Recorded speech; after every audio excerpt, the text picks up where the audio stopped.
பிரதமர் doctor Sri Anwar Ibrahim 2 நாள் அலுவல் பயணமாக இந்தியா சென்றடைந்துள்ளார். மலேசிய பிரதமர் என்ற வகையில் அவர் இந்தியா செல்வது இதுவே முதன்முறையாகும். பிரதமரின் குழுவில் மலேசிய இந்தியர்களின் பிரதிநிதியாக மஇகா தேசிய தலைவர் தான் ஸ்ரீ SA விக்னேஸ்வரன், அமைச்சர்கள் கோபிந்த் சிங் உட்பட வர்த்தக பிரமுகர்கள் உள்ளிட்டோரும் சென்றுள்ளனர். இரு தரப்பு உறவுகளை வலுப்படுத்தும் நோக்கிலான இப்பயணத்தின் முக்கிய அம்சமாக புதுடில்லியில் இந்திய பிரதமர் நரேந்திர மோடியை அன்வார் சந்தித்து பேசுகிறார்.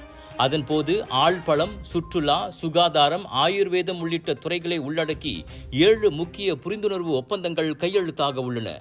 இப்பயணத்தில் இந்திய மலேசிய குழுக்களின் சந்திப்பின் போது விக்னேஸ்வரன் நாட்டின் மேம்பாட்டு அம்சங்கள் மற்றும் மலேசிய இந்திய சமூகம் தொடர்பான ஆக்ககர கருத்துக்களை பகிர்வார் என எதிர்பார்க்கப்படுகிறது.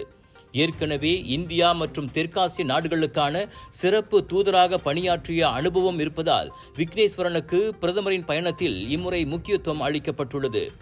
மலேசிய இந்திய வம்சாவளியினரின் கலை கலாச்சார உறவு, கல்வி, வணிகம், ஆழ்தர்விப்பு உள்ளிட்ட விஷயங்களில் விக்னேஸ்வரன் கருத்துக்களை முன்வைப்பார் என நம்பப்படுகிறது.